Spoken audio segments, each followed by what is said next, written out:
Αναφέρομαι στον καθηγητή γλωσσολογίας του Πανεπιστημίου Αθηνών, Χριστόφορο Χαραλαμπάκη.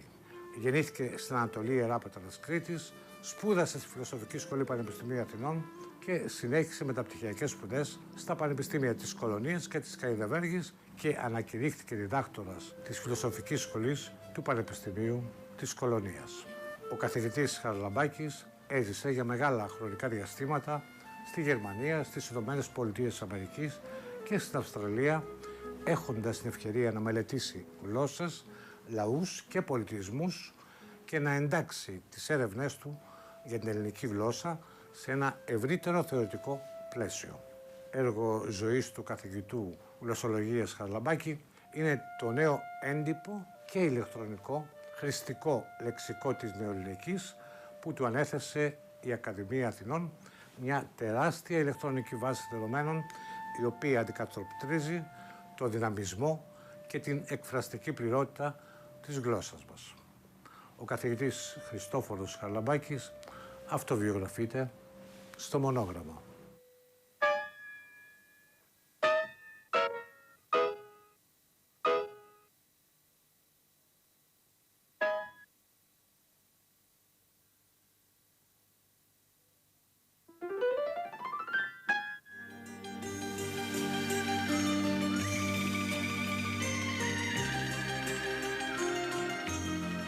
Η επιστήμη που υπηρετώ είναι από τις πιο ζωντανές και δυναμικές επιστήμες σήμερα και το κέρδος το οποίο αποκομίζει κανείς από την ενασχόληση μαζί της είναι ότι έρχεται σε επικοινωνία με άλλες επιστήμες. Θα έλεγα κάτι πολύ σημαντικό που τη χάνει γενικής αποδοχής, ότι για τη θεωρία της γλώσσας είναι πάρα πολύ δύσκολο να πει κανείς καινούργια πράγματα. Αν όμως το συνδυάσει με τη λογοτεχνία, με την ψυχολογία, με την κοινωνιολογία, αυτόματα μπορεί να πει καινούργια πράγματα.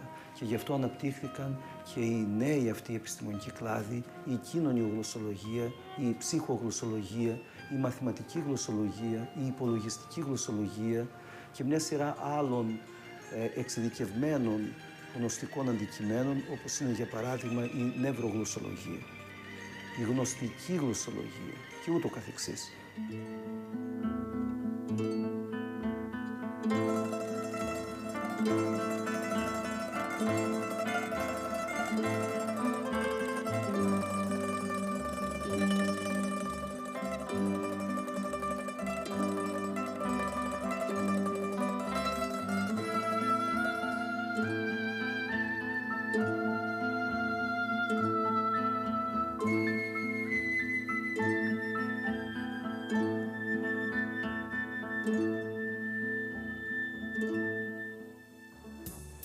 Βέβαια, ο πολύς ο κόσμος, όταν ακούει ότι κάποιος είναι γλωσσολόγος, δεν ξέρει ακριβώς τι κάνει. Και έχει τύχει και σε μένα, όπως και σε άλλους συναδέλφους, σε κοινωνικές αναστροφές, όταν λέμε ότι είμαι γλωσσολόγος, να διαρωτώνται μερικοί τι ακριβώς κάνουμε οι γλωσσολόγοι. Από όσα συνέβησαν τα τελευταία 20-30 χρόνια στον χώρο της γλωσσολογίας, αυτό που ελκύει εμένα ιδιαίτερα είναι η σχέση γλώσσας και εκπαίδευσης. Γι' αυτό ακριβώς έχω γράψει και αυτό εδώ το μικρό βιβλίο για να δείξω τι από τα καινούργια πορίσματα της επιστήμης μπορούν να εφαρμοστούν στη διδακτική πράξη.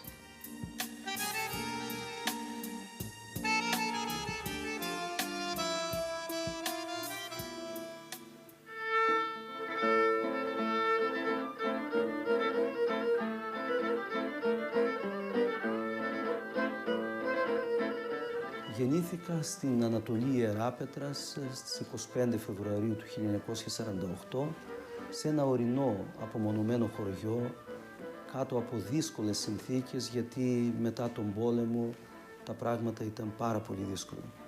Αρκεί να φανταστεί κανείς ότι δεν υπήρχε δρόμος αρχικά και κατεβαίναμε με τα πόδια στην Ιεράπετρα, οι παλαιότεροι για να πάνε στο σχολείο, και με το γαϊδουράκι.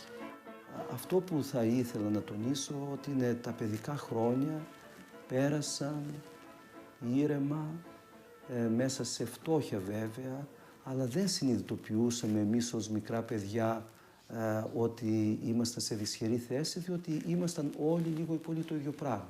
Δηλαδή ξυπόλοι εκτός ήμουνα εγώ, ξυπόλοιπα όλα τα παιδιά, νομίζουμε ότι οι άνθρωποι δεν φορούσαν παπούτσια, τα μικρά παιδιά. Με αυτή την έννοια η τσάντα μας ήταν πάνινη, τα ρούχα μας μπαλωμένα. Αλλά αυτό συνέβαινε πραγματικά για όλα τα παιδιά και έτσι πολύ αργότερα καταλάβουμε ότι οι άνθρωποι δεν ζουν έτσι ακριβώς.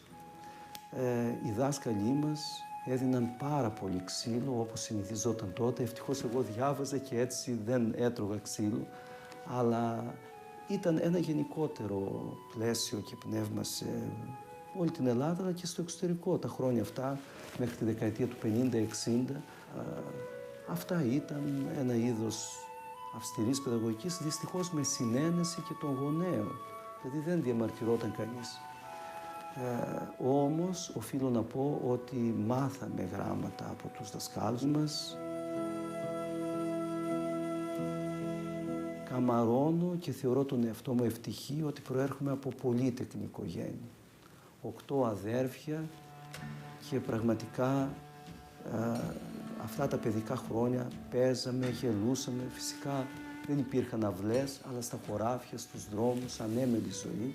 Έτσι λοιπόν η οικογένεια μοιράστηκε στα 2, οι 4 ανέλαβαν όλο το βάρος της εκπαίδευσης, διότι ο πατέρας μας, γραμματέας στην κοινότητα βέβαια, αλλά με ασήμαντο μισθό, δεν μπορούσαμε καν να ζήσουμε και γι' αυτό η δεύτερη ανασχόλησή του ήταν η μελισσοκομεία, μελισσοκόμος. Ακόμα ακούω το βόμβο των μελισσών στα αυτιά μου γιατί ζήσαμε μέσα στα μελίσια και είδα τι είναι αυτό το μεγαλείο να λέγεται μέλισσα.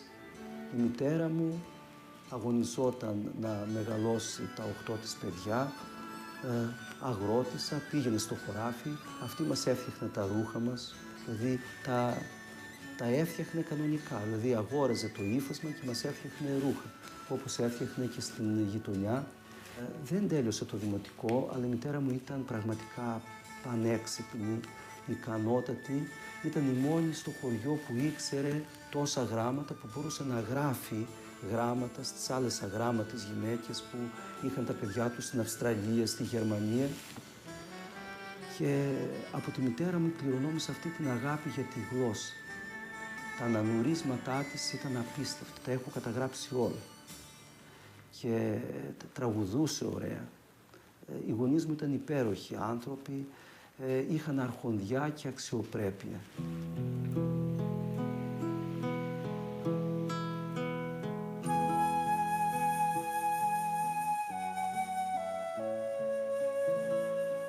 Τα μαθητικά χρόνια στο γυμνάσιο πέρασαν καλύτερα βέβαια, διότι είχε πια ανέβει το βιωτικό επίπεδο. Μπορούσαμε να αγοράζουμε από τον μπακάλικο διάφορα πράγματα που άλλα παιδιά δεν μπορούσαν. Και στο σχολείο αυτό που μου έμεινε εμένα ως εμπειρία και βίωμα είναι ότι παρόλο που μέσα στην τάξη ήταν 78 παιδιά, κρατάμε ακόμα επικοινωνία. Δεθήκαμε στο γυμνάσιο και οι περισσότεροι ακολούθησαν επαγγέλματα που έδειξαν ότι τους άρεσαν τα γράμματα.